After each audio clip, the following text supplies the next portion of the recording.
Namaste, dear brothers and sisters, and welcome today to this meeting of Indraprastha Lodge.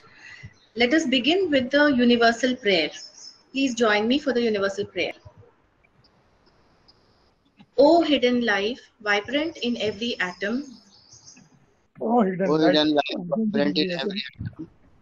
O hidden light, shining in every creature. O hidden light, shining in every creature. O hidden love, embracing all in oneness. O hidden love, embracing all in oneness. May each who feels himself as one with thee may May each feel himself as one with thee. know he is also one with every other. Know he is also one with every other. Om Shanti Shanti. Om Shanti Shanti.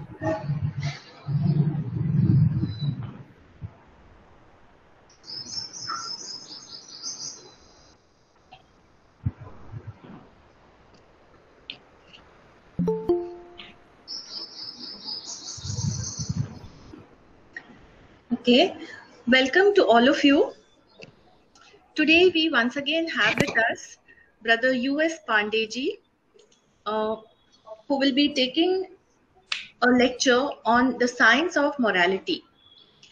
Brother U.S. Pandey is a very familiar and a well-known Theosophical member. He has been the president of UP and He is the president of UP and Uttarakhand Theosophical Federation, and he retired as the additional director general from Ministry of Railways. He was also on the board of management of Transparency International India. This is an anti-corruption organization. It is a non-political, non-governmental organization. Brother Pandeyji is a life member of Theosophical Society, of which he is also an international speaker and national lecturer of the Indian section. It is rightly said that the best way to teach Theosophy is to live Theosophy. And Sri U.S. Pandeyji's life is a living example of Theosophy. His untiring service for propagation of Theosophy speaks for itself through his motivational speeches at educational and social institutes, the numerous study camps and talks in India and abroad, his articles on theosophical themes in Hindi as well as English, and his book Theosophy Ke Aayam, which is a collection of his lectures in book form, which he had given in Hindi, and his association with several charitable activities. So we are very grateful to have Brother U.S. Pandeyji with us today to give this talk on science of morality. I welcome Brother Pandeyji. Please. Thank you, Sister Vibhaji, for your introduction. And मैं आप सभी को अपने भाई बहन इसमें participate कर रहे हैं, सभी का अभिनंदन करता हूँ, सभी का स्वागत करता हूँ. My voice is audible. इस आज की वार्ता में जो मुझे बंधु तनेजा जी ने इनवाइट किया है, मैं उनको धन्यवाद देता हूँ. आज का ये विषय आपसे शेयर करने के लिए, साइंस ऑफ मॉरलिटी. इस टॉक में हम लोग देखेंगे कि मॉरलिटी है क्या.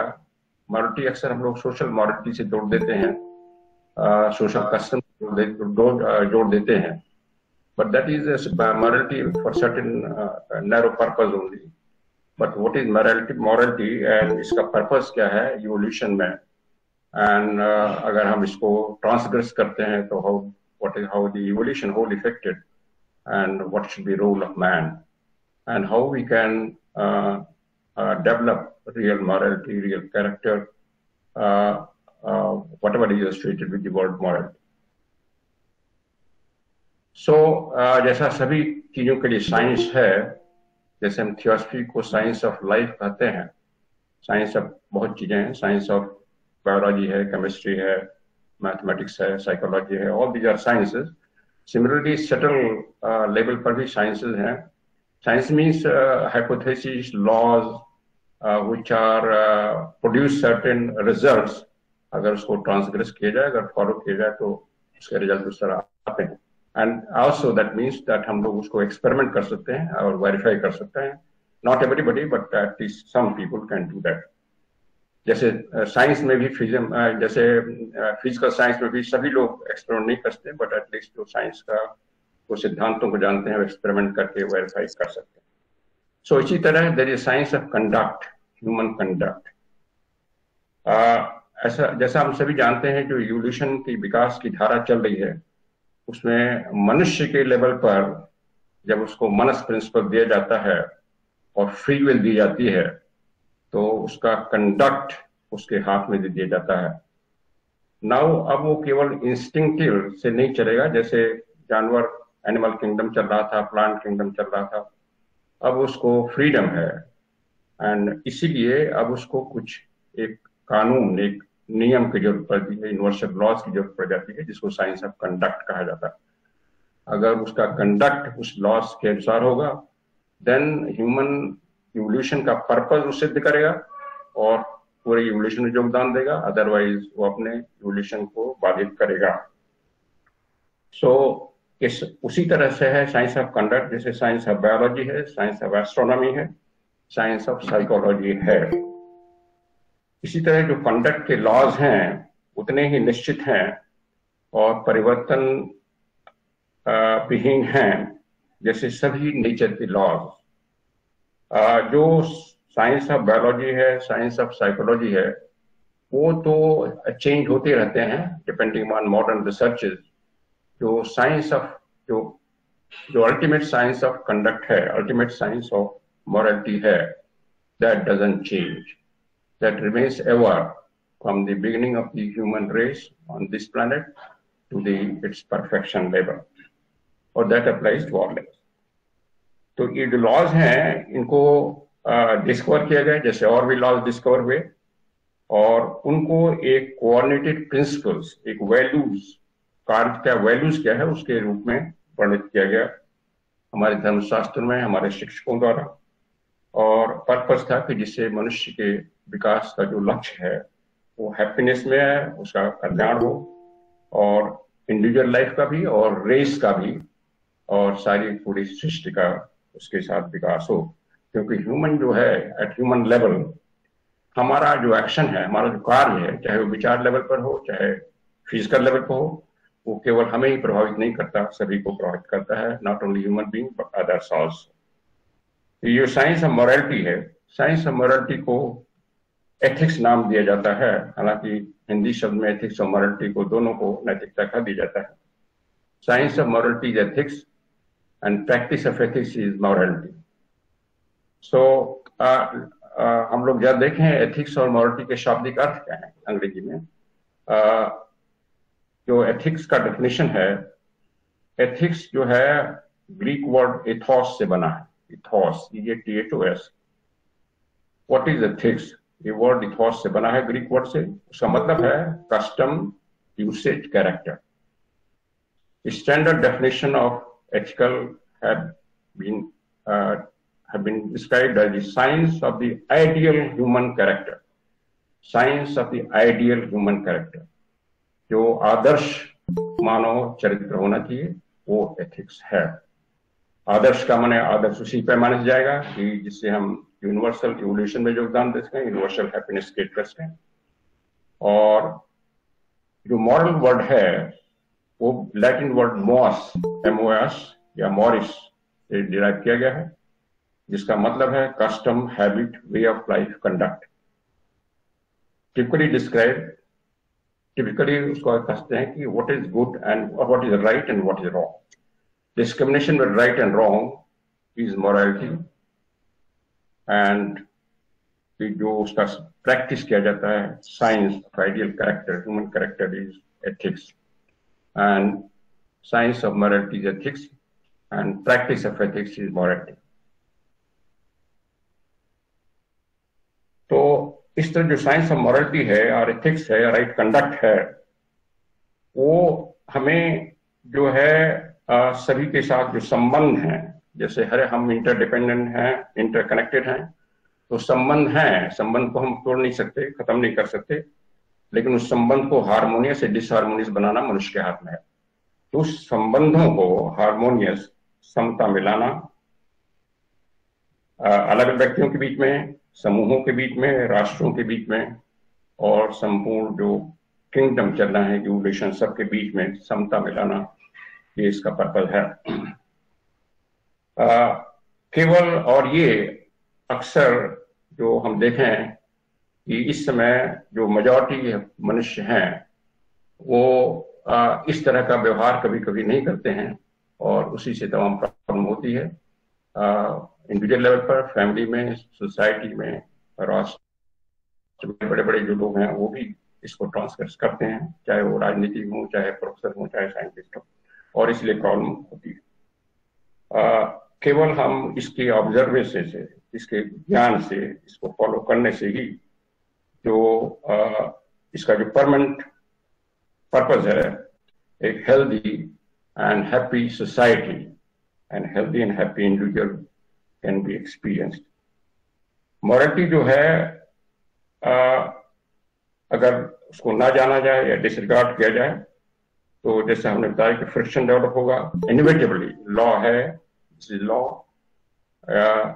और फ्रिक्शन डेवलप होगा, डिसहार्मनी डेवलप होगी। जो मॉरल और मेंटल वर्ल्ड है हमारे, मॉरल एंड मेंटल वर्ल्ड, जैसे आप जानते हैं हमारा एस्ट्रल वर्ल्ड है, जो भावनाओं का वर्ल्ड है, मेंटल वर्ल्ड है, और उसके बाद बौद्धिक वर्ल्ड है। ये तीनों इफेक्ट होते हैं हमारे देश कंडक्ट से। और चूंकि मनुष्य को जो विकास चल रहा है अभी परफेक्ट होने तक किसी तीन लेवल में होना है, तो ये हमारे डिपेंड करेगा हमारी भावनाएं, हमारे विचार, हमारे ज्ञान किस तरह का हम प्राप्त कर रहे हैं और कितना असिमिलेट कर रहे हैं अपने कार्य में, उसके ऊपर डिपेंड करेगा। तो ये जो इसका पर्पज जैसे हमारे वेदों में है रीता। रीता जो है व्यवस्था है, ऑर्डर है पूरे विश्व में। तो ये जो एथिक्स है, जो मॉरलिटी है, ये पूरे विश्व में, या हमारे छोटे माइक्रोकॉज्म में जो हमारा विश्व है, हमारा अंदर का है चेतना, हमारे अंदर के जो भावनाएं हैं, विचार हैं, उनमें व्यवस्था लाने का काम है रीता। रीता को ही बाद में जो और ग्रंथ है भगवद गीता में उसको धर्म कहा गया। धर्म के कई मीनिंग है, धर्म का ये मतलब है कि इस तरह का आचरण जिससे हम एक व्यवस्था या ऑर्डर रखें अपने में और सोसाइटी में। सो मनुष्य जो है जैसा शास्त्री मोहम्मद जानते हैं, एसेंशियल में वो डिवाइन है, और इसलिए वो वही है जो इसको कहा गया आनंद है, ब्लिस है, जैसे हमारा जो स्क्रिप्चर्स हैं बताते हैं। तो और लेकिन उस आनंद की अवस्था को हम अनुभव नहीं कर पाते हैं, और अगर इस रीता या ऑर्डर या साइंस ऑफ मोरालिटी या एथिक्स, जो रियल एथिक्स है, उसको फॉलो करें तो वो अनुभव कर सकते हैं जो हमारा जो हम हैं। और इसलिए मनुष्य अपने को उस जगत की व्यवस्था के अनुसार ला सकता है जो डिवाइन व्यवस्था है, और अपने जो उसका अलग से जो विल है, फ्री विल है, उसको यूनिवर्सल विल के तारतम्यता में लाता है, जिसको क्रिश्चियन लिटरेचर में कहा कि गॉड के विल में लाता है। Your will be done but through my will. So मेरे विल के द्वारा उस यूनिवर्सल विल की कार्य चलाया जाता है। इसलिए जो परफेक्ट मॉरलिटी है वो परफेक्ट हार्मोनी लाएगी, जितने जगत में जितने प्राणी हैं, अचर हैं, और इसलिए वो परफेक्ट हैप्पीनेस होगा। और इसलिए परफेक्ट मॉरलिटी को यूनिवर्सल एथिक्स कहा गया है, और कभी कभी इसको डिवाइन एथिक्स भी कहा गया, क्योंकि सीधे जो एथिकल लॉस हैं नेचर के, ये जो है जो मैनिफेस्टेशन हो रहा है परब्रह्म, वो स्वयं इन एथिकल लॉस के रूप में नेचर में अपने को इम्प्रेस कर दिया है, अपने को छाप कर दिया है। और चूंकि जैसे ब्रॉडसी कहती है, हमें केवल परब्रह्म का ध्यान करना है अपने हृदय में, और बाकी सभी देवता जो हैं वो they are not object of worship, they are object of reverence. तो अगर हम इस जो मॉरलिटी है, यूनिवर्सल मॉरलिटी है, यूनिवर्सल एथिक्स है, अगर इसको फॉलो करते हैं तो परब्रह्म का ध्यान हो रहा है, परब्रह्म की पूजा हो रही है, क्योंकि जो पर्पज है वो परब्रह्म के मैनिफेस्टेशन का, इवोल्यूशन को ऊपर ले जाना, उसको परफेक्शन की ओर ले जाना, उसमें हम योगदान दे रहे हैं। जैसे मैंने पहले कहा था, यहाँ हम लोग अभी सोशल मॉरलिटी की बात नहीं कर रहे हैं, we are talking about basic morality, basic ethics, क्योंकि सोशल मॉरलिटी चेंज होते रहते हैं according to society, according to age, according to local जो विचार होते हैं, कस्टम्स के अनुसार। सो मनुष्य जो है वो जो हार्मनी लाता है, जो हार्मनी लाने के लिए उसको पेन सहना पड़ता है, और इसलिए पेन आवश्यक हो जाता है।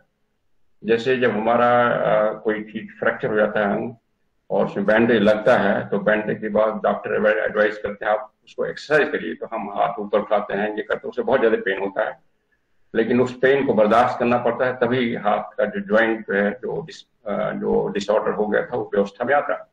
और इसीलिए जो हमारा जो अव्यवस्था है हमारे अंदर, उसको ठीक करने के लिए पेन सहना पड़ता है, पेन नेसेसरी हो जाता है, क्योंकि जब हम एथिकल लाइफ जीते हैं तो बहुत चीजें सेक्रीफाइस करनी पड़ती हैं, और हमें उसका क्रिटिसिज्म भी झेलना पड़ता है, समाज में कई चीजें होती हैं, वो पेन हमें होता है, और फैमिली का भी कभी कभी क्रिटिसिज्म होना, तो ये सब झेलना पड़ेगा, और तभी उस पेन, उस हम अपने जो अव्यवस्थित हो चुके हैं हम उसको व्यवस्थित ला पाएंगे।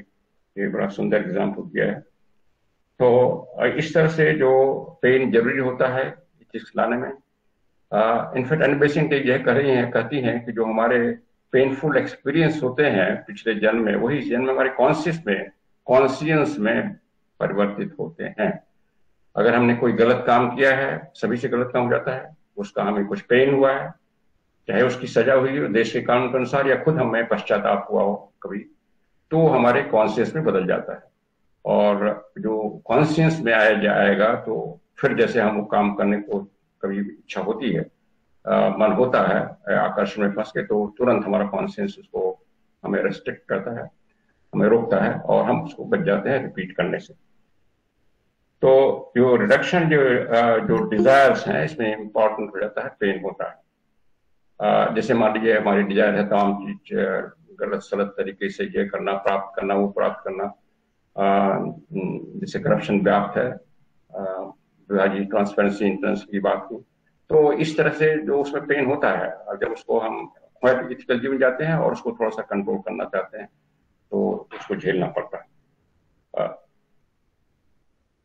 तो और इस पेन से ही हम अपने ऊपर विजय प्राप्त करते हैं, और जो एंड्योरिंग व्यवस्था ला पाते हैं। लंबे समय के अंतराल में जो सही कंडक्ट है, उसका मतलब होता है प्रसन्नता, और जो हमारा पहले खराब कंडक्ट था, जिससे हम दुख होता था और जिसे हमें पश्चाताप करना पड़ता था, उससे हम फ्री हो जाते। लॉर्ड बुद्ध में कहा था, गौतम बुद्ध ने, कि अगर मनुष्य खराब विचार सोचता है, उसके अनुसार काम करता है, तो दर्द उसके पीछे आएगा, परिणाम आएगा। जैसे कि जो बैलगाड़ी खींचता है, उसके पीछे बैलगाड़ी का पहिया रहता है, और कभी कभी उसके पैर को ठोकर भी मारता है। और मनुष्य अगर सही बोलता है, प्योर थॉट बोलता है, शुद्ध विचार करता है, शुद्ध विचारों के साथ वो काम करता है, तो प्रसन्नता अवश्य आएगी। जैसे मनुष्य की छाया उसको कभी नहीं छोड़, ये उन्होंने उपमा दिया है धम्मपद में। तो ये कहा गया है कि जो गॉड है वो प्रेम है, कई तरह से डिस्क्राइब किया। महात्मा गांधी ने कहा कि सत्य ही गॉड है, इसलिए ट्रुथ पर उन्होंने जोर दिया, ट्रुथ इज गॉड। पहले कहा गया था गॉड इज ट्रुथ, उनका नहीं, ट्रुथ इज गॉड रिवर्ट किया। दैट मीन्स अगर हम सत्यबद्ध का जीवन जी रहे हैं, तो डिवाइन व्यवस्था के अनुसार जीवन जी रहे हैं। सो गॉड इज लव, और जो गॉड है वो लॉ है, डीटी इज लॉ। उस लॉ का पर्पज है मनुष्य को और सभी क्रीचर्स को हैप्पीनेस में, not the transitory happiness, eternal happiness में लाना, उस अवस्था में लाना जब किसी बिना पोजीशन के, बिना किसी चाह के भी हम हैप्पीनेस अवस्था में हो जाते हैं। तो ये जो कंडक्ट का साइंस है, विज्ञान है, ये हमें सदाचार का जीवन जीने के लिए प्रेरित करता है, और ये अल्टीमेट इसका एम है human happiness, human perfection. Not only human happiness but सभी क्रिएचर्स की हैप्पीनेस। जैसे हमारा जो कंडक्ट होगा, एथिकल कंडक्ट और किंगडम के प्रति अगर हमारा अच्छा है तो they will also feel happy. Even जो अदृश्य जगत है जिसमें नेचर स्पिरिट है, जिसको परी कहते हैं, जिन्न कहते हैं, गंधर्व कहते हैं, दे आल्सो फील हैप्पी। जिन्होंने एस्ट्रल विजन से देखा है उन्होंने देखा है कि अगर मनुष्य अच्छा काम करता है they also feel very happy. इसका एक किताब है देवास एंड मैन में बड़ी अच्छी तरह डिस्क्राइब है कि कैसे नेचर स्पिरिट भी फील करती हैं, बड़े प्रसन्न मुद्रा में, प्रफुल्ल मुद्रा में आती।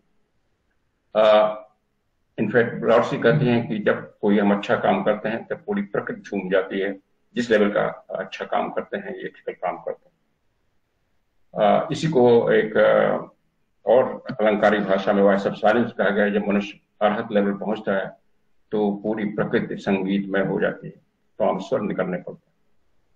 That means arhat is perfect अवस्था, perfect conduct, perfect ethical follow. तो इस तरह हमने कहा जो ईश्वर एक है, हमने देखा है, समझा है, और इसलिए वो हर एक मनुष्य में है। जैसे कृष्ण भी गीता में कह रहे हैं सबके हृदय में बराबर हूं, कम नहीं है, कम बेसी नहीं। लॉर्ड भी कह रही कि परब्रह्म केवल आपके हृदय में है, वही अनुभव किया जाता है। तो सबके अंदर है, और जितने हम विभिन्नता देखते हैं लिविंग बीइंग्स के हमारे अंदर, वो केवल उसका प्रगटीकरण है अलग अलग ढंगों से। हमने देखा है कि जो विश्व बंधुत्व है, यूनिवर्सल ब्रदरहुड है, इसलिए, और जो डिवाइन यूनिटी से कंसर्न है, इस जो साइंस ऑफ एथिक्स है वो उसका अंतिम परिणाम भी है और बिगिनिंग सोर्स भी है। और इसीलिए महात्माओं ने अपने लेटर्स में यूनिवर्सल ब्रदरहुड की ही मुख्य उद्देश्य माना। हालांकि उनके ऊपर ये उनको कहा जा रहा था कि आप लोग को कोई साइकिक पावर सिखाइए, कोई सिद्धि सिखाइए, उससे ज्यादा भीड़ आएगी थियोसॉफिकल सोसाइटी में। They refuse blind. महाचौर ने तय कर दिया कि अगर ऐसा आप इंसिस्ट करेंगे तो हम इस सोसाइटी को बंद कर देंगे, and let it perish, but will not agree to open a psychic school. Universal brotherhood would be only purpose. और जब पूछा गया कि बड़े केवल आइडियल है, यूटोपिया है, ये फॉलो नहीं हो पाएगा, तो उनका भले ही यूटोपिया है, let be ideal dream, but इसके बिना कोई भी यूनिवर्सल एथिक्स नहीं बन सकती। That means ethics is universal ethics talking about. That means बिना भेदभाव के सबके प्रति एथिकल आचरण खंड। तो इस तरह हम देखेंगे एक पूरा जो जगत है एक ही शरीर की तरह है। जैसे हमारे शरीर है उसके तमाम अंग है। अगर एक अंग में दर्द होता है, दुख होता है, तो पूरे शरीर में हम अनुभव करते हैं, क्योंकि मन में अनुभव करते हैं और मन पूरे शरीर को बाधित करता है। अगर हाथ में हमारे कहीं उंगली में चोट लगी है तो किसी काम में मन नहीं लगेगा। और इसी तरह अगर पूरी मानवता, जो पूरी जो सृष्टि है, उसमें कहीं भी डिसऑर्डर है तो उस डिसऑर्डर को उससे प्रभावित होने हुए बिना उसका हर एक इकाई नहीं रह सकता। हालांकि हम उसको समझ नहीं पाते हैं, लेकिन एक अवस्था में जब पहुंच जाते हैं, समझने लगते हैं, तब हम यूनिवर्सल एथिक्स फॉलो करने की कोशिश करते हैं। भले ही उसको इंटेलेक्चुअली न समझें, जीवन बिना पढ़ा लिखा आदमी भी समझ जाता है, क्योंकि अंदर सबके वही अंतः चेतना वो समझ जाता है। तो इस तरह से मनुष्य जो है जब दूसरे को चोट पहुंचाता है तो स्वयं अपने को चोट पहुंचाता है। इसको महात्मा जी लेटर में लिखते हैं कि मानवता बड़ी अनाथ है, और उसका उसी तरह है जैसे हमारे अगर हाथ पैर आपस में लड़ते रहे, मुंह लड़ता रहे, उसी तरह से ये लड़ते रहते हैं, हर एक community wise, race wise, religious group wise. और इसलिए मानवता कराहना पड़ता है, उसकी पीड़ा कभी खत्म नहीं होती। और वो एक कल्पना बना लेती है, कराती है, वो पुकारती है किसी दैवी शक्ति को रिलीफ देने के लिए। वो दैवी शक्ति है नहीं, वो सुनती नहीं, क्योंकि उसका काम नहीं सुनना। इसलिए मनुष्य ही मनुष्य को हेल्प कर सकता है, और इसीलिए सब शिक्षाएं लाई गई मनुष्य को हेल्प करने की। इसको अगर हम तथ्य को जान पाए या नहीं जान पाए, इसी पर डिपेंड करेगा हमारा आचरण कैसा है, और हमारा जो शरीर है, तीनों शरीर जो है, वो किस तरह से काम करें। और इसीलिए जो हाइजीन की बात की जाती है, जैसे फिजिकल बॉडी के लिए हाइजीन की बात सभी जानते हैं। आजकल खासतौर से जब कोरोना वायरस का प्रकोप है, हाथ धोइए, डिस्टेंस रखिए, अपने को साफ करिए। तो हाइजीन वैसे भी नॉर्मल टाइम में जरूरी है, अगर पेंडेमिक नहीं रहे तब भी जरूरी है। एक बेसिक हाइजीन अपने फिजिकल बॉडी को स्वस्थ रखने के लिए, और इसी तरह एथिकल हाइजीन जरूरत है मेंटल और एस्ट्रल बॉडी को फिट रखने के लिए। Ethical hygiene is necessary. ethical hygiene is more important than the physical hygiene.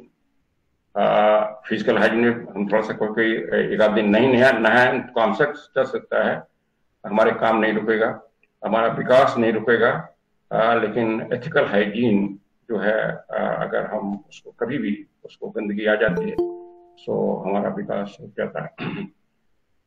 जो गॉड का विल है वो लगातार अच्छाई की तरफ हमें प्रेरित करता है, भले ही उसको हम देख नहीं पाते हैं, भले ही इस समय हमें पेन या दुखदाई या प्रिय लगता है, और हमेशा जो विकास चल रहा है उसका परफेक्शन की ओर चल रहा है, उसमें कभी कभी अपोजिट धाराएं आएंगी, उसका अपोजिशन होता है, वो जो फोर्सेस हैं अपोज करती हैं, और इसलिए हमें उनको फेस करने में डर होता है।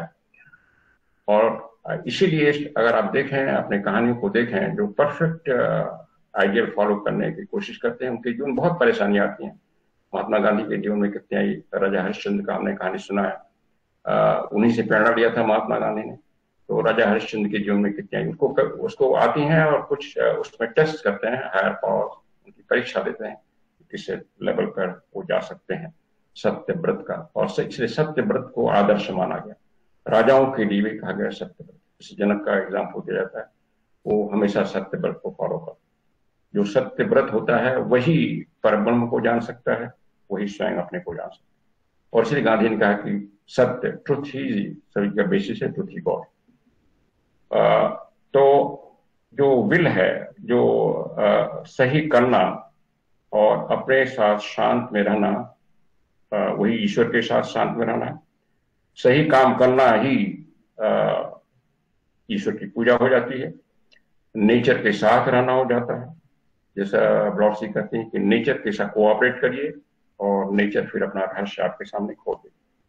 पूरा योग साधना ही सही कंडक्ट के लिए होता है at certain level, higher level. जो इल डूअर है, जो खराब काम करता है, वो हमेशा एक असंतुष्ट रहता है, एक चिड़चिड़ापन होता है, वो असंतुष्ट रहता है, चाहे कितने भी बाहर से उसकी सरकमस्टेंसेस बड़ी फेवरेबल लगे, बड़े उसकी पावर लगे, बहुत शक्ति लगे, बहुत उसके फॉलोअर हों। और ये अगर आप सूक्ष्म दृष्टि देखें, बड़ी गहरी दृष्टि देखें, अपने चारों तरफ नजर डालें इस समय की सोसाइटी में, तो आपको स्पष्ट दिखाई पड़ेगा कि जितना आदमी तमाम तरह की बात करता है, अपशब्द बात करता है, बड़ी हाईएस्ट पोजीशन में हो, तो दैट मीन्स कहीं ना कहीं अंदर से वो अव्यवस्थित है, क्योंकि उसका जो चरित्र है वो एथिकल प्रिंसिपल के अनुसार नहीं है। जो लॉ है उसको ओबे करने के लिए आपको जानना चाहिए, कैसे जाना है। लोग कहते हैं कैसे जाना है लॉ, हर एक लेवल पर पढ़ाई होती है, बच्चों की भी शिक्षा दी जाती है, बड़ों को भी शिक्षा दी जाती है, और जो महान टीचर हैं वो प्योर एथिक्स से सिखाते हैं। जो बुद्ध और क्राइस्ट की शिक्षाएं हैं, कृष्ण की शिक्षाएं हैं, या प्योर एथिक्स, अल्टीमेट एथिक्स की बात करते हैं। अब एथिक्स में मेन आता है राइट एंड रॉन्ग में विभेद करना। तो राइट एंड रॉन्ग में कैसे विभेद किया जाए, उसको कैसे किया। कभी कभी आदमी जानता है कि कैसे हम समझें कि सही है गलत है, उसके कुछ, हालांकि अल्टीमेटली हर एक आदमी को अपनी अंतः चेतना की आवाज देखना पड़ेगा, लेकिन एक ब्रॉड एक नियम उसके लिए बनाए गए हैं, समझाए गए हैं, और वो भी उन शिक्षकों द्वारा समझाए गए हैं अलग अलग ढंग से। लेकिन उसको अगर मोटे मोटे इसको सब डिवाइड करें तो 3 सिद्धांत आते हैं राइट और रॉन्ग में विवेक करने के लिए। अगर राइट को फॉलो करते हैं तो एथिक्स को फॉलो करते हैं, लॉ मॉरलिटी को फॉलो करते हैं। अगर हम रॉन्ग या गलत है उसको फॉलो करते हैं तो उसके विरुद्ध जाते हैं, जिसको at the feet of master में कृष्ण मूर्ति कहते हैं, either you follow the divine plan और you oppose the divine plan, 2 category है। तो राइट एंड रॉन्ग का विवेक कैसे किया जाए, उसके 3 मुख्य प्रिंसिपल हैं। पहला है जो रिलीजन और साइंस में बताता है, जो धर्मशास्त्रों में और साइंस में बताया गया। महान जो हमारे ऋषिज हैं, जो तमाम धर्मों के संस्थापक हैं, उन्होंने अपनी जो बेसिक शिक्षाएं, जो ओरिजिनल शिक्षाओं में दिया इसको, और उसको उन्होंने बड़े अथॉरिटी ढंग से बताया कि ये सही है। ये सभी जो नेचर में है, उन्होंने खुद वेरीफाई किया था कि नेचर में इस लॉ को फॉलो किया जाए तो क्या होता है, नहीं फॉलो किया जाए क्या होता है, उन्होंने खुद वेरीफाई किया था।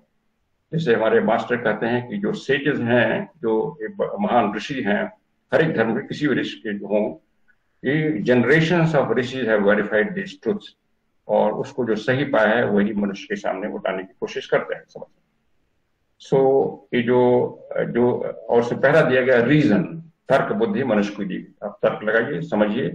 कुतर्क, जब तर्क लगाए, कुतर्क की बात नहीं, जब तर्क लगाइए, शुद्ध तर्क लगाइए, सही है गलत है, रीजन दिया गया इसे मनुष्य को, पावर दी गई लॉजिक की, तर्क की।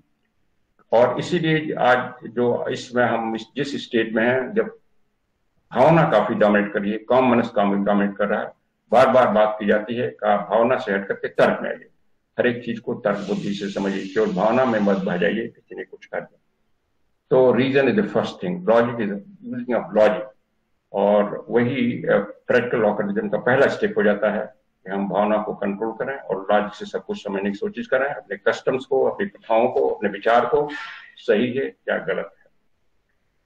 ये जो मेथड साइंस का मेथड है, साइंस में विवेचन करता है। जब डेटा होते हैं तो लॉजिक लगाता है, इस डेटा का क्या हो रहा है, इस डेटा का क्या हो रहा है। और इसी तरह हम अपने को ऑब्जर्व करें, दूसरों को ऑब्जर्व करें और देखें कि हम जब अच्छा व्यवहार करते हैं तो हमारे अंदर कैसे रिएक्शन होता है, क्या फीलिंग होती है, और किसी से हम खराब व्यवहार करते हैं क्या एक्शन होता है। इन दिस स्पेशली देखें, किसी को हमने कड़े शब्द बोल दिए, उसमें बोल दिए, थोड़ी देर बाद हम देखें, उस पर सोचें कि हमारे अंदर क्या फीलिंग।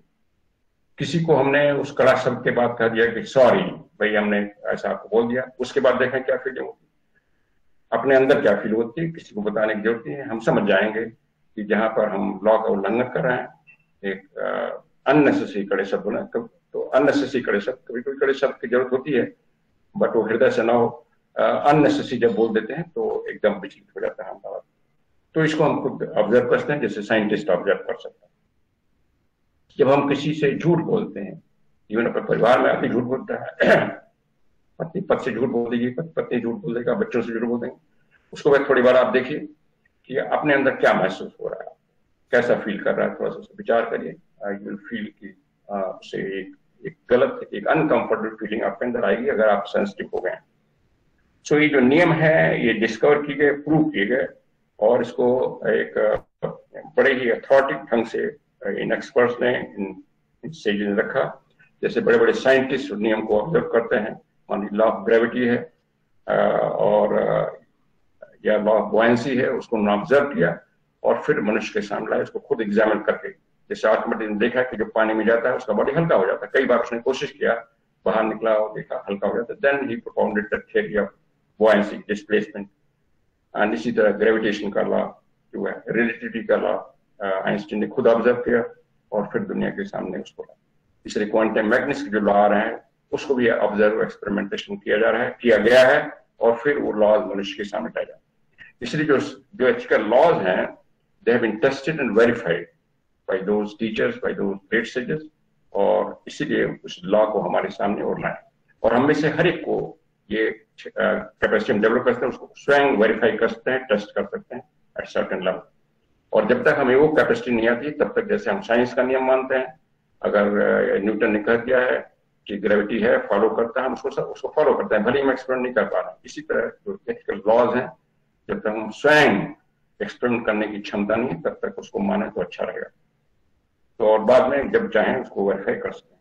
ये जो नियम है ये इस दुनिया के सभी जो धर्मशास्त्र है, जब धर्मशास्त्र की बात की जा रही है तो जो प्योर जो म्यूटिलेशन नहीं हुए हैं, जैसे हमने एक टॉक में कहा था कि दुनिया के सभी धर्मशास्त्र म्यूटिलेट कर दिए गए हैं कुछ हद तक, सभी धर्म इंक्लूडिंग हमारे ऋग्वेद, हमारे वेद भी। तो जो ओरिजिनल टीचिंग है उसको हटा करके जो म्यूटिलेशन है देखें तो सभी में ये यूनिवर्सल एथिक्स की बात की गई, जो इस लॉ की बात की गई, यूनिवर्सल एप्लीकेशन सब में है। और इसको हम अगर तो कैसे ये बात होती है कि स्क्रिप्चर्स में कैसे हम पढ़ें, कैसे देखें कि जो लॉज बताए जा रहे हैं यूनिवर्सल है कि उसमें कोई म्यूटेशन कर दिया गया, म्यूटेशन कर दिया गया। तो उसका एक ही टेस्ट है, उसको अपने जो अंतः चेतना है, कॉन्शियस है, तर्क बुद्धि से समझें वो यूनिवर्सल एप्लीकेशन के हैं कि नहीं।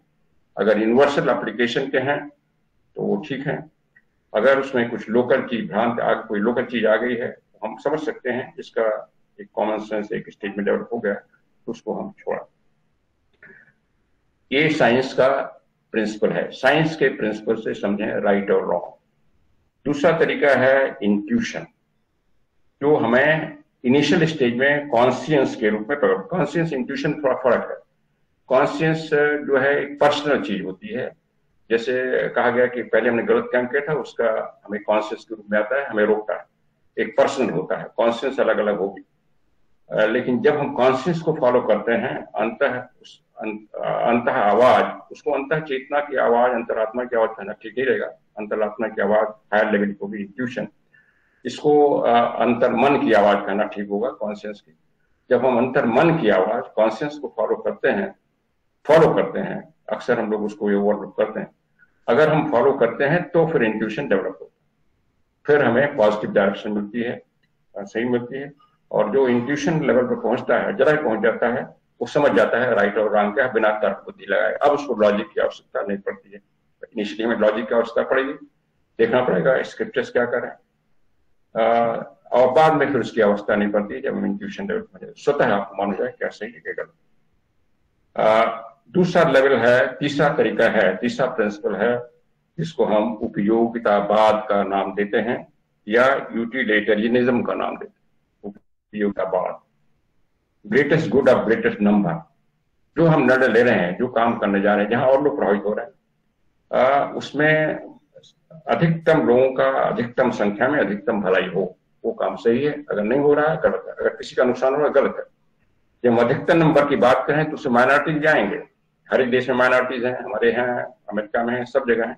और इसीलिए हर एक देश जो है, जो एनलाइटेंड देश है, जो लिबरल डेमोक्रेसी हैं, उसमें हर एक देश में, चाहे अमेरिका हो, भारत में भी कॉन्स्टिट्यूशन में माइनॉरिटीज का एक स्पेशल प्रोविजन रखा गया है।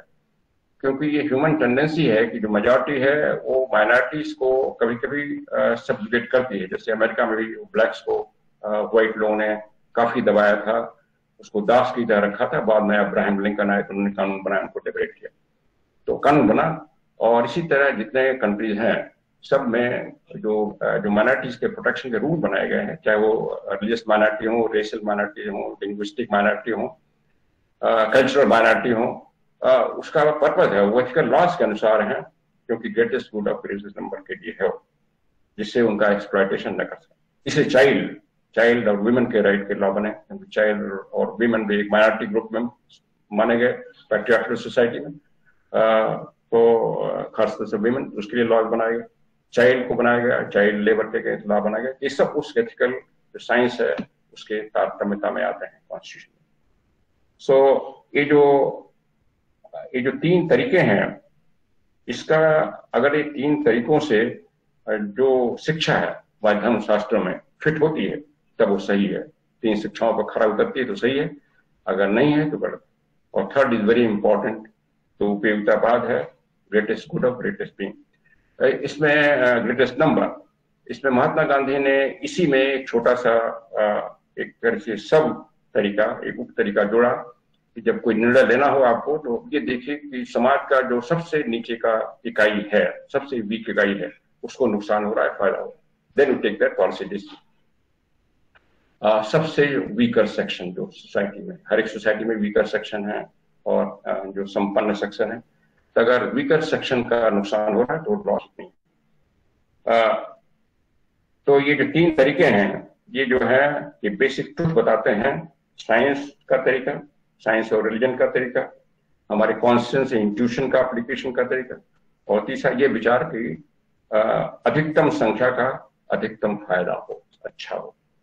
जब फायदे की बात कर रहे हैं तो केवल मटेरियल फायदे की बात कर रहे हैं, वो भी जरूरी है सर्टेन लेवल, जब तक पॉवर्टी है वो भी जरूरी है, लेकिन अल्टीमेट गुड के लिए, मनुष्य के विकास के लिए, उसके लिए।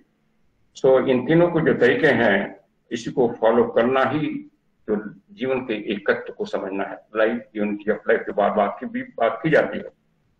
और ये जब कहा जाता है कि maximum good of maximum number, तो इसमें खाली ह्यूमन नहीं आएंगे, इसमें एनिमल थिंग भी जाएंगे, प्लांट भी आ जाएंगे। और जैसा हम लोग आप सुनते हैं, जानते हैं, जब कोई प्रोजेक्ट बनता है किसी देश में, तो उसका एनवायरमेंटल असेसमेंट किया जाता है, इम्पैक्ट किया जाता है। क्यों किया जाता है? इसी लॉ में किया जाता है कि एनवायरमेंट क्या फर्क पड़ेगा, उसके इकोलॉजी में क्या फर्क पड़ेगा।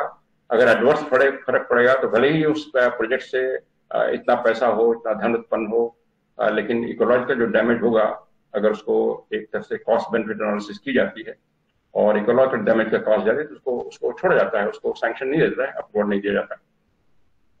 और इसीलिए आज पहले आपने और चर्चा में कहा, जब पेड़ों को काटा जाता है तो पहले बात होती थी कि 10 पेड़ काट, आपने 20 पेड़ लगा दिए, लेकिन अब आदमी थोड़ा सा उसको सोचने लगा है कि जो 10 पेड़ हमने काटा, गुणन पेड़ थे, इतनी ऑक्सीजन एमिट कर रहे थे, क्या वो अभी पौधे लाएंगे उतनी ऑक्सीजन दे पाएंगे, कब दे पाएंगे?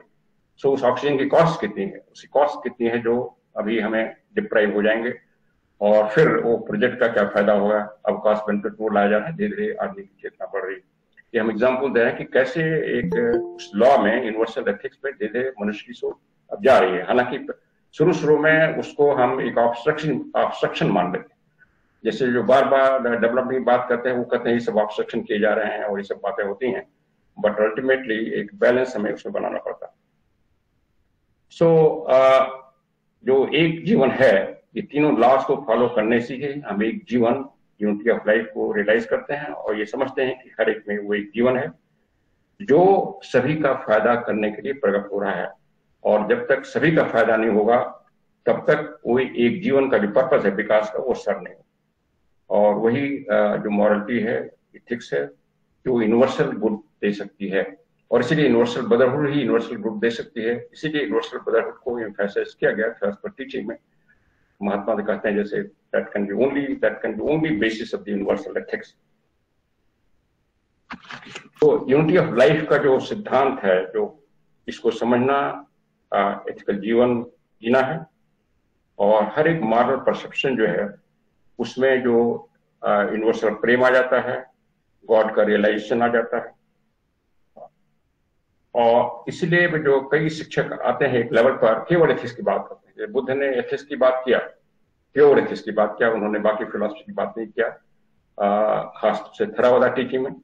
और वो कहते हैं कि उनसे जब पूछा कि आप फिलॉसफी की बात नहीं करते, तो उन्होंने एक बड़ा अच्छा एग्जाम्पल दिया कि अगर आपको एक विष से युक्त एक तीर लगा हुआ है, तो उस तीर को पहले निकाल के घाव को साफ करना, उसको मरहम पट्टी करना जरूरी है, क्या ये जानना जरूरी है कि तीर किसने बनाया, किस मटेरियल का बना और कैसे बनाया गया, किस प्रोसेस से बनाया, क्या जरूरी? दैट मीन्स जो इमीडिएट मनुष्य का जो पेन है, जो सफरिंग है, वो एथिकल लॉ से दूर की जाती है। और इसलिए सभी महान शिक्षकों ने एथिक्स पहले जोर दिया, बाद में फिलॉसफी जरूरी होती है एट सर्टेन स्टेज, लेकिन एथिक्स इज इम्पोर्टेंट। एथिक्स इसलिए ब्लॉसी कहती है कि कॉमन मनुष्य को अच्छे बताने के लिए आप लॉ ऑफ कर्म बताइए, लॉ ऑफ जो है कर्म बताइए, क्योंकि लॉ ऑफ कर्म प्योर एथिक्स, एथिकल कॉजेशन है, कर्म का नियम कि जैसा हम बोएंगे वैसा फसल काटेंगे। दिस इज द एथिकल नियम, यूनिवर्सल एथिकल नियम। वो पहले ये समझाना है, इसको फॉलो करना है। और जो फिलॉसफी है थियोसफी की, वो सबको सभी उससे आकर्षित नहीं होंगे, सबको बताने की अभी जरूरत भी नहीं है। कुछ लोगों को जो उसको समझ सकते हैं बताने की जरूरत है, धीरे धीरे उसको लोग समझेंगे। जी, जो नेचर है, मॉरलिटी का जो लॉ है नेचर में, वो हर जगह प्रकट हो रहा है अगर हम देखें।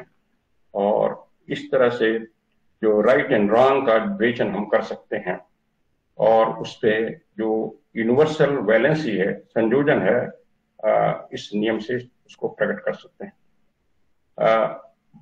इसको हर एक धार्मिक जो महान विश्व गुरु हुए हैं, विश्व शिक्षक हुए हैं, अपने ढंग से उन्होंने कहा। व्यास, अपने हम महर्ष व्यास, जिनको एक वर्ल्ड टीचर माना जाता है, रादर इस रेस में पहला वर्ल्ड टीचर माना जाता है, तो उन्होंने कहा है पुराणों में कि doing good to and the right, दूसरे के प्रति अच्छा काम करना ही सही चीज है, दूसरों को चोट पहुंचाना गलत। जो निगेटिव राइट्स हैं, कुछ निगेटिव राइट्स भी हैं, रिलेटिव राइट्स भी हैं, माने एक तुलनात्मक हैं, सापेक्ष राइट और रॉन्ग में हैं। वो जो स्टेज ऑफ एवोल्यूशन उसके अनुसार डिसाइड होते हैं। जैसे जानवर का मांस खाना एक पर्टिकुलर स्टेज में that may be necessary, वो बनाया गया, उसको परमिट किया गया। इसलिए किसी धर्म में, एक्सेप्ट जैन धर्म में, जानवरों को मांस खाना कहीं एकदम मना नहीं है। At particular stage that may be necessary, but definite stage उसको छोड़ना पड़ता है। तो life of world shows two great stages of evolution. जो एवोल्यूशन की धारा चली, इसको दो महान स्तर है। एक जिसको हम बाहर का मार्ग करते हैं, प्रवृत्ति मार्ग कहते हैं, दूसरे को लौटने का मार्ग, वापस जाने का मार्ग को निवृत्ति मार्ग करते हैं। जो प्रवृत्ति मार्ग में लोग हैं, वो उनके अंदर काफी लालसा रहती है इकट्ठा करने की, भौतिक चीजों इकट्ठा करने की। वो उसका नियम है। वो कभी कभी उनका व्यवहार जो है इस अगर एथिकल प्रिंसिपल्स देखें तो गलत मानूंगा, लेकिन उस स्टेज पर उनके लिए जरूरी होता है, उनके विकास के लिए उनको चोट लगेगी, अनुभव होगा, उससे सीखेंगे। और लेकिन जब हम निवृत्ति मार्ग में जाते हैं, जैसा इस समय पूरी मानवता रेस या तो निवृत्ति मार्ग में प्रवेश कर चुकी है या दहलीज पे खड़ी हुई, 4th round and 5th race दहलीज पे खड़ी हुई है, ये नहीं समझ पा रहे हैं। और इसलिए इस समय अगर हम प्रवृत्ति मार्ग का कैरेक्टरिस्टिक अपने में लाते हैं तो ये गलत काम कर रहे हैं, पूरी विकास की धारा में और कर रहे हैं, ये हमें समझना है। हालांकि इंडिविजुअल अभी हैं जो अभी बाद में एनिमल यौन से ह्यूमन वो रहेंगे उसमें, लेकिन मानवता मजाटिया मानवता अभी दहलीज पे आ गई है या प्रवेश कर चुकी है। और इसीलिए ये सब शिक्षाएं इस समय लाई गई महान शिक्षकों द्वारा, बुद्ध द्वारा, शंकराचार्य द्वारा, फिलॉसफी द्वारा बार बार लाई जा रही हैं। इसलिए आप देखें कि इस युग में जितने महान शिक्षक हैं इतने लाखों साल की हिस्ट्री में कभी इतने दिखाई पड़े, क्योंकि उसमें जरूरत नहीं थी, क्योंकि हम इस संधि के युग में खड़े हैं जब पीछे फिसल जाने की भी संभावना है अगर इसको नहीं फॉलो करते। इसलिए जो इविल और जो रफ एग्रेसिव बिहेवियर कुछ लोग देखते हैं, वो उनको हम समझाएं, वो अभी लोअर लेवल पर इवोल्यूशन में है, उनको समझाएं अपने तरीके से, और फिर अगर समझ जाते हैं ठीक है, नहीं तो कोई इसमें परेशान होने की जरूरत नहीं है। अपने को देखें, मजाटी को देखें, लेकिन समझाएं जरूर, सबको बताएं कि हम लोग किस स्टेज की इवोल्यूशन में और क्या हमारा रियल इसमें कंडक्ट होना चाहिए। जो राइट है वो यूनिवर्सल प्रेम, यूनिवर्सल समझ का परिणाम हो जाता है, और जो रॉन्ग है उसका उल्टा होता है। जो हार्मोनियस रिलेशन बनाता है वही यूनिटी है, वही राइट है। जो डिसहार्मोनियस रिलेशन बनता है वो गलत है। इसलिए जो भी विचार होंगे सोशल या पॉलिटिकल, अगर उसमें यूनिटी की बात की जाती है, हार्मोनी की बात करती है, ऑल कम्युनिटीज में, और जेंडर्स में, सभी में, ऑल किंगडम में, so that is right policy. अगर कहीं डिसयूनिटी की बात करती है, डिवीजन की बात करती है, दैट इज रॉन्ग पॉलिसी। ये हमें एज फिलॉसफिस्ट और सबको समझना है और समझाना। इसके बाद थोड़ा सा हम लोग थियोसॉफी में देखें क्या कहा गया है। थियोसॉफी को मैडम ब्लॉस कहती है प्योर डिवाइन एथिक्स है। थियोसॉफी ब्लॉस कहती है pure divine ethics, ultimate ethics theosophy देती है यूनिवर्सल ब्रदरहुड के सिद्धांत से। की टू थियोसॉफी कहते हैं all that was great, generous, heroic was in the days of old not only talked about and preached from pulpits as in our own times but acted upon sometimes by whole nation। वो कहते हैं कि पुराने समय थे जिसको हम सत्ययुग कह दें, द्वापर कह दें, उसमें केवल शिक्षा नहीं दी जाती थी, केवल कोई धर्माचार्य जाके बोलते नहीं थे, पूरा राष्ट्र या समझने मजाती लोग उस तरह का जीवन जीते थे, एथिकल जीवन जीते थे, लॉ ऑफ मॉरलिटी को फॉलो करते थे। जो सीरियस स्टडी है एंशिएंट वर्ल्ड रिलीजन की, उसका पर्पस जो हमारा सेकंड ऑब्जेक्ट है, जो comparative study of science religion philosophy, उसका एक मुख्य पर्पस है कि सभी जो धर्मशास्त्र हैं उसमें यूनिवर्सल एथिक्स का जो पर्ल छिपे हैं, जो पर्ल हैं जो हम सभी नहीं जानते, उसको लें और इकट्ठा करें और सभी उन जो पर्ल्स हैं, मोतियों हैं, इनके अनुसार जीवन जीने की कोशिश करें। ये जो एथिक्स है इसका जो थर्ड ऑब्जेक्ट है to develop the latent divine powers in man। जो सेकंड ऑब्जेक्ट से जब हम अल्टीमेट एथिक्स के पर्ल चुन लेंगे और उसके अनुसार जीवन जिएंगे, तब वो third object latent divine powers हमारे अंदर स्फुटित होगा, बिना उसके नहीं होगा। जैसा और जगह कहा गया है कि जो लोग सत्यव्रती होते हैं उनके सारे वचन फिर सत्य मूर्तवान होना शुरू हो जाते हैं, वो उनके अंदर लेटेंट पावर आ जाती है। तो जो अल्टीमेट डिवाइन एथिक्स का जीवन जीते हैं उनके अंदर लेटेंट पावर, जो पावर है, जो जिसको हम सुपर ह्यूमन पावर कहते हैं, वो स्वतः विकसित होती है, उसके लिए फिर कोई अलग से साधना की जरूरत नहीं पड़ती। जो मॉरल फिलॉसफी है विजडम रिलीजन की, वो उसी तरह है जैसे हम एक साइंटिफिक जीवन जीते हैं, मेटाफिजिकल जीवन जीते हैं, और जो ग्रेट कॉस्मोस है या महान जो ब्रह्मांड है, महान या जो परम ब्रह्म है, वो स्वयं उसके रूप में प्रकट हो रहा है, जो अल्टीमेट एथिक्स है, डिवाइन एथिक्स है, जिसकी चर्चा करते हैं। ये जो हम ब्रह्मांड की बात करते हैं तो केवल विजिबल ब्रह्मांड की बात नहीं करते हैं, इनविजिबल ब्रह्मांड है जो इससे कई गुना है, उसके नियम भी के अनुसार भी हम चलते हैं। जब अल्टीमेट एथिक्स या डिवाइन एथिक्स या यूनिवर्सल एथिक्स या थियोसॉफिकल एथिक्स के अनुसार जीवन जीना शुरू करते हैं।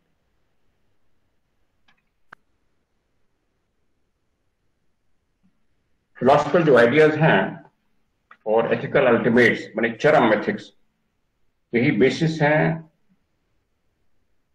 हमारे ज्ञान के और जो रियल ज्ञान है। और इसीलिए महान शिक्षकों ने पहले एथिक्स पर जोर दिया कि जब तक एथिकल जीवन नहीं जिएंगे तब तक हम शुद्ध जो ज्ञान है उसका शुद्ध रूप में नहीं जान पाएंगे। तो जो नीड आइडियाज हैं वो हमको जो इंट्यूटिव जो हमारी प्रज्ञा के रूप में प्रकट होते हैं, और आज भी जो मॉरल अल्टीमेट्स हैं, जो नैतिकता की चरम अवस्था है, वो हमें कॉन्शियस में उतारी जा सकती है, हमारी चेतना में आती है। जैसे हम कुछ बड़े लोगों का नाम दिया और सभी लोग जानते हैं कि कैसे उनमें जो अल्टीमेट जो एथिक्स है, मॉरलिटी है, वो स्वयं उसको फॉलो किए। जो सत्य है, न्याय है, दया है, सबके प्रति हार्मलेसनेस की भावना है, ये सभी उस यूनिवर्सल एथिक्स के पार्ट हो जाते हैं।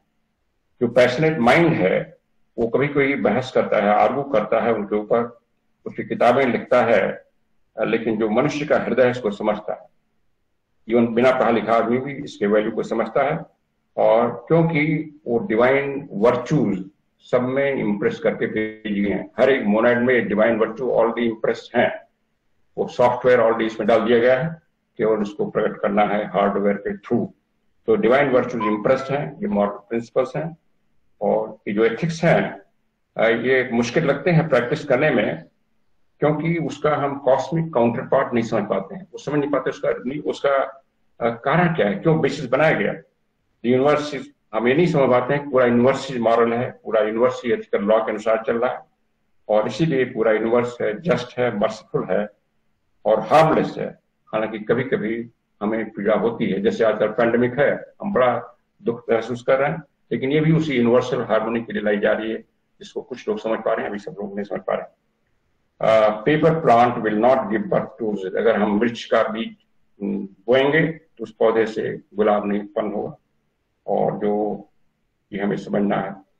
तो ये जो यूनिवर्सल एथिक्स है, अल्टीमेट एथिक्स है, यही हमारा पर्पज है, इस पे जाना है, और ये हम समझें, हम उसको अपने को स्वयं जांचें किस हद तक हम उसको समझ पा रहे हैं। अब हम कि कैसे सभी स्क्रिप्चर्स में इसको लाया गया, एक एक कोट हम देंगे, अब आपके सामने इसको शेयर करेंगे। जो महाभारत है उसमें अनुशासन पर्व में कहा गया है, द मार्क ऑफ ड्यूटी, जो कर्तव्य का चिन्ह है, वो हमारे सही चरित्र में है। सही चरित्र ही अच्छाई का चिन्ह है। सभी शिक्षाओं के ऊपर सही चरित्र है, ये महाभारत में कहा जाता है। मनुस्मृति कहती है good conduct the highest duty, सचरित्र ही सर्वोच्च कर्तव्य है, सचरित्र ही सर्वोच्च कर्तव्य।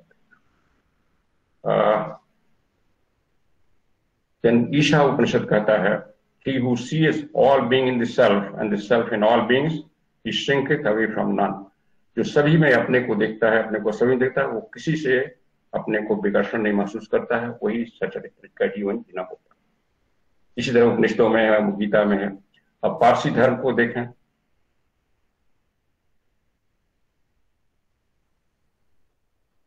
great gladness, O Avra, and the right unto thee the kingdom, a realm with a good mind, order with joy and amity pure.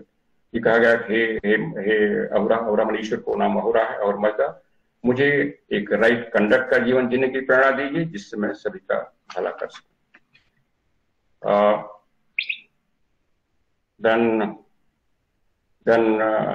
जो बाइबल में है उसमें कहा जाता है, light is sown for rightness and gladness for the upright in the heart.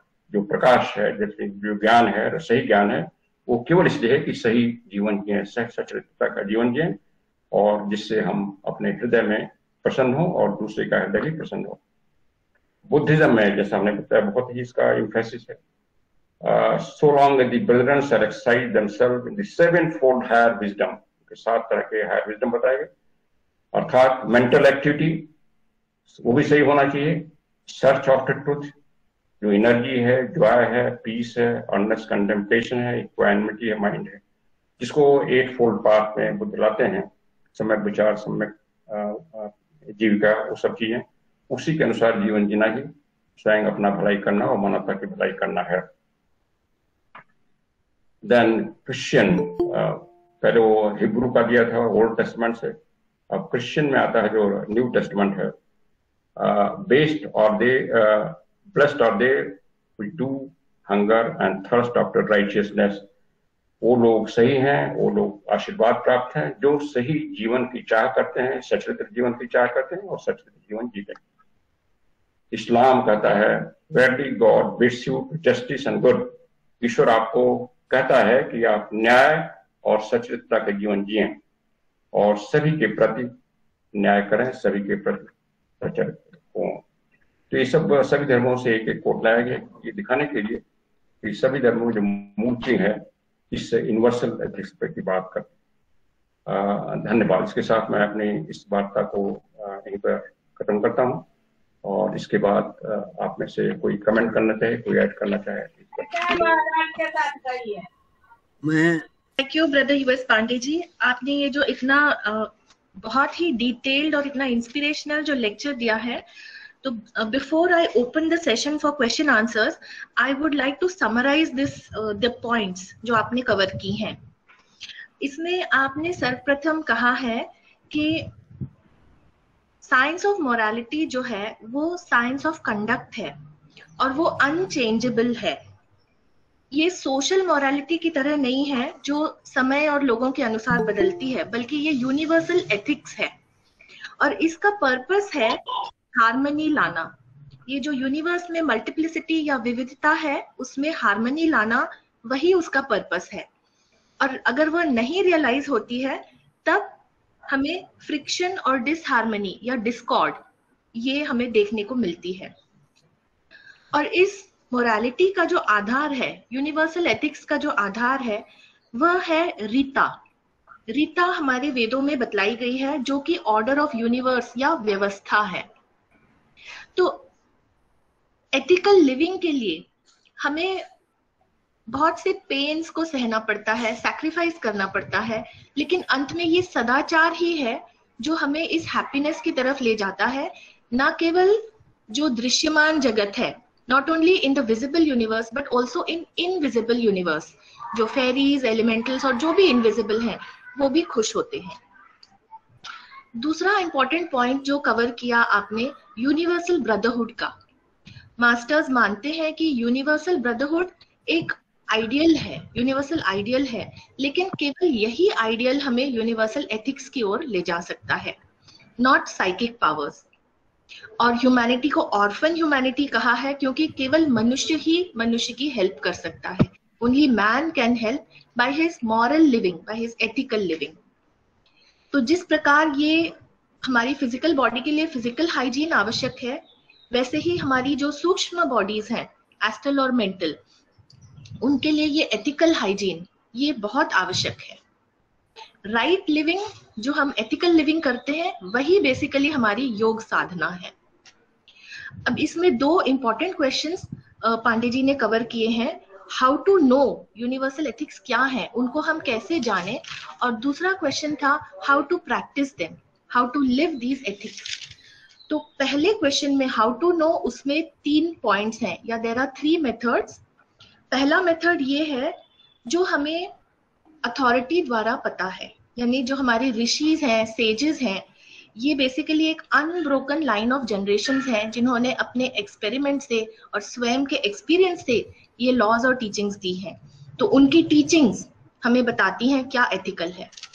दूसरा वे है reasoning का, भावनाओं में नहीं बहना है, don't be emotional, try to reason, logical, तो हम स्वयं जान सकते हैं कि क्या एथिकल है। और तीसरा मेथड है एक्सपीरियंस का, जब हम दूसरों से व्यवहार करते हैं तो हमारे कॉन्शियसनेस में हमें क्या फील होता है, या इवन जो साइंस के एक्सपेरिमेंट्स हैं, तो एक्सपीरियंस और ऑब्जर्वेशन से भी हम एथिक्स को जान सकते हैं। ये था पहला क्वेश्चन कि हम कैसे जाने यूनिवर्सल एथिक्स क्या है, और दूसरा क्वेश्चन था कि हम कैसे उससे प्रैक्टिस करें। तो उसको प्रैक्टिस करने के लिए भी 3 बहुत इंपॉर्टेंट मेथड्स पांडे जी ने बतलाए हैं। यूनिवर्सल एथिक्स को प्रैक्टिस करने के लिए पहले हमें ये देखना है कि उनकी एप्लीकेबिलिटी यूनिवर्सल हो, लोकल या सेपरेटिव नहीं। तो दूसरा मेथड है हमारे इंट्यूशन से, जो हमारी इनर वॉइस है, वो हमारी अंतरात्मा हमें बतलाती है जो हम कर रहे हैं वह सही है या गलत। और तीसरा मेथड है जो लॉज बनाए गए हैं हमारे सोशल बिहेवियर के लिए, जैसे माइनॉरिटी और मेजॉरिटी ग्रुप्स को, जिसमें कि सबका भला हो इंक्लूडिंग माइनॉरिटी। तो ये 3 मेथड्स हैं जिससे हम प्रैक्टिस कर सकते हैं इस एथिक्स को। ये जो वन लाइफ है ये तभी अनफोल्ड हो सकती है जब ये यूनिटी ऑफ लाइफ को हम पहचाने और एथिक्स फर्स्ट फिलॉसफी लेटर, इस प्रिंसिपल को अपनाएं, तभी इस वन लाइफ की प्रोग्रेस ऑफ ऑल। अंत में समराइजिंग में उन्होंने कहा एवोल्यूशन जो प्रवृत्ति मार्ग और निवृत्ति मार्ग दोनों के द्वारा चल रहा है। तो जो चीजें प्रवृत्ति मार्ग में एथिकल थी कभी और उन लोगों के लिए आवश्यक हैं, वो हो सकता है कि वो निवृत्ति मार्ग की ओर बढ़ने वाले लोगों के लिए अप्रोप्रिएट नहीं हो। तो इसलिए जो टीचिंग्स दी गई हैं, अभी humanity it is on the cusp of evolution to move on the ascending arc. तो उसके लिए ये जो टीचिंग्स दी हैं हमारे सेजेस ने, ऋषिज ने, उन्हें हमें अपनाना चाहिए। थियोसॉफी के जो ये डिवाइन एथिक्स हैं, इसमें ये हमारे जो 3 ऑब्जेक्ट्स हैं उसमें भी रिफ्लेक्ट होते हैं। सेकंड ऑब्जेक्ट में लिखा है जो कंपैरेटिव स्टडी करें तो हम पाएंगे कि हर रिलीजन की जो बेसिस है, जो ट्रूथ है, उसमें ये एथिक्स निहित हैं। और जब इनको हम प्रैक्टिस करेंगे तो जो हमारी लेटेंट पावर्स हैं वो अपने आप ही मैनिफेस्ट होने लगेंगी, जो कि हमारा थर्ड ऑब्जेक्ट है। तो अल्टीमेट रियलिटी ही वह ट्रूथ है जो कि यूनिवर्सल एथिक्स है, और ये हर एक मोनड पे ऑलरेडी इम्प्रेस्ड है। हर एक मोनड में, हमारी अंतरात्मा में, हमारी रियल इनर सेल्फ में ये ऑलरेडी है। इसे हमें बाहर से कहीं से नहीं पाना है। इसलिए भले हमें जो बाहर ये विरोधाभास या पैराडॉक्सेस दिखते हैं, उसके बावजूद भी हमें ये राइट लिविंग, राइट कंडक्ट, इसे कंटिन्यू करना है। So thank you brother Pandey ji so much, जो आपने इतने अच्छे से ये हमें आज इंस्पिरेशनल ये लेक्चर दिया है। और अब हमारा सेशन ओपन है डिस्कशन के लिए। Thank you very for summarising very nicely. Thank you so much. Yes, any question या कोई पॉइंट अगर डिटेल में और कुछ डिस्कस करना चाहते हैं तो प्लीज अपने को अनम्यूट करके आप पूछ सकते हैं। तब नहीं होते या तो जब लोगों को सब समझ में आ जाता है, या फिर जब सब कुछ बहुत ही इतनी हाई लेवल का होता है। हाँ, मैं कुछ कहना चाह रही थी। हाँ जी बोलिए। ये सच बात है कि साइंस ऑफ मोरालिटी पे जो आज की ब्रदर पांडे जी की वार्ता थी, इसने इतने डीपेंड, मतलब मैं नहीं समझ पाती थी कि जो थियोसॉफिकल जो प्रिंसिपल्स हैं, अपने 3 उद्देश्य हैं, उनमें ये किस तरह से रिफ्लेक्ट हो रहा है। बहुत अच्छी तरह से समझाया उन्होंने और हम लोगों को समझ में आया। बस इसको हम लोग अगर कर पाए या कोशिश करें, अभ्यास करें तो बहुत अच्छा है। मैं आभार व्यक्त करना चाहती हूँ इतने अच्छी वार्ता के लिए, इतनी अच्छी प्रेजेंस के लिए, और विभा जी ने बहुत अच्छा समराइज कर दिया पॉइंट्स में। Thank you very much. Thank you. Both of you. Thank you.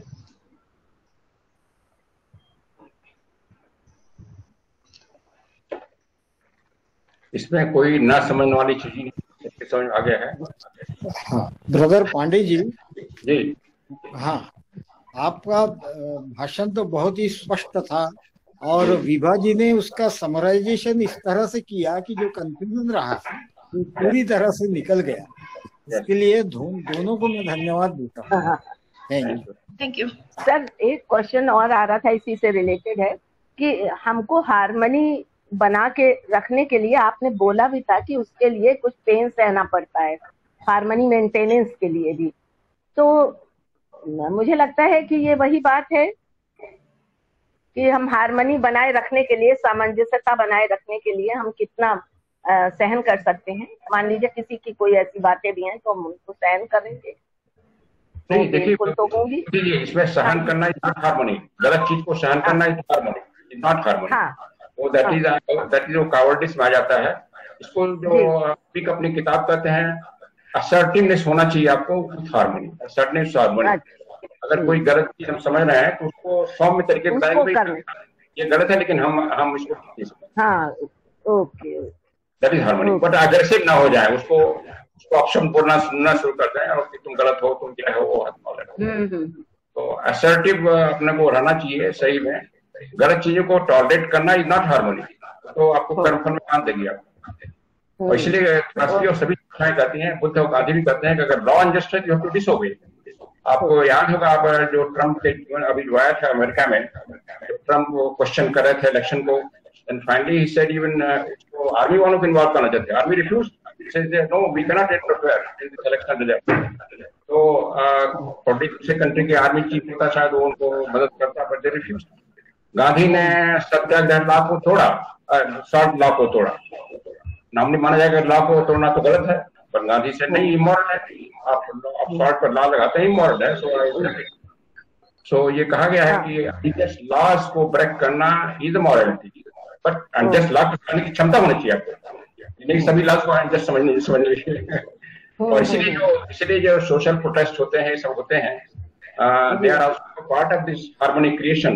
जो हालांकि जो उस समय की सरकार होती है उसको समझती है कि गलत हो रहा है, so they are also a part of the devotion. बुलाए जाते हैं, डिवाइन प्लॉट बुलाया जाता है। जैसे हमने अमेरिका में दिया वो निग्रोस का हुआ, अपने यहाँ फॉर्म चल रहा है, जो चाइल्ड लेबर का मूवमेंट है। बट उसमें थोड़ा सा मिक्स करना, उसमें कौन सा मूवमेंट सही है, कौन सा गलत है। अरे इसमें वो लॉ के अगेंस्ट जा रहा है, कुछ जा रहा है। जैसे सुप्रीम कोर्ट ने कहा freedom of speech, personal freedom, तो सुप्रीम कोर्ट ने स्टेट किया है अगर किसी ने क्रिटिसाइज किया गवर्नमेंट की पॉलिसी को, जस्ट क्रिटिसाइज, तो उसके लिए आप उसको दूसरा एक स्ट्रिक्ट लॉ नहीं ला सकते, इसीलिए बनाए गए हैं। Thank you for clearance. स्पष्टीकरण के लिए बहुत आभार, धन्यवाद।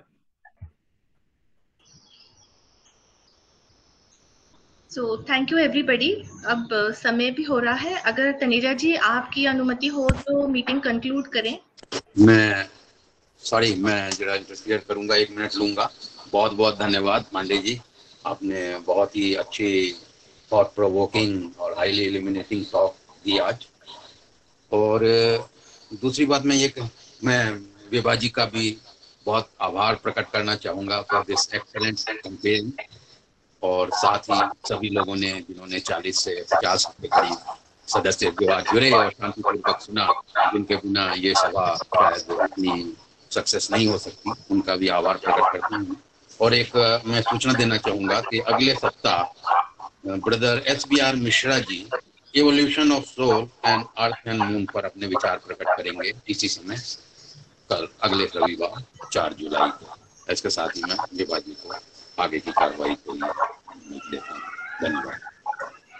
Thank you Taneja ji, and everybody please join me for closing prayer.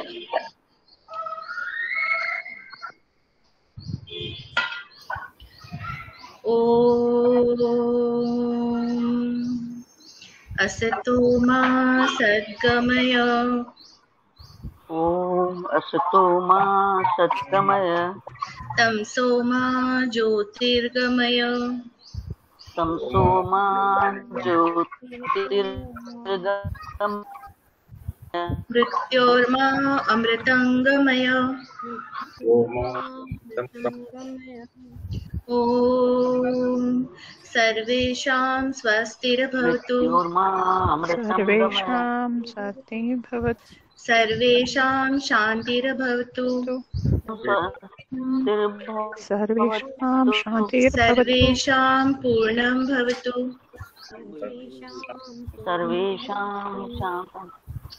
सर्वेषां मङ्गलं भवतु,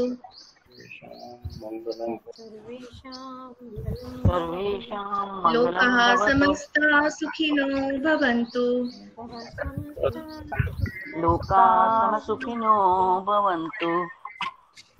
सर्वे भवन्तु सुखिनः, सर्वे सन्तु निरामयाः,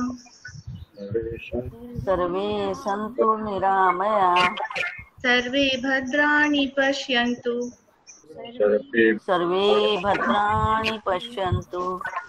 मा कश्चित् दुःखभाग् भवेत्। मा कश्चित् दुःखभाग् भवेत्। ओम शांति शांति शांति। ओम शांति शांति शांति। धन्यवाद आप सभी को पार्टिसिपेट करने का, इंटरेक्ट करने के लिए।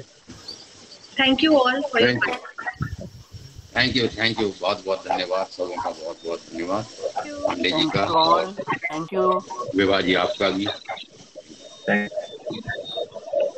Love, peace, harmony, namaste all. Okay, Kalaji, same to you. Thank you.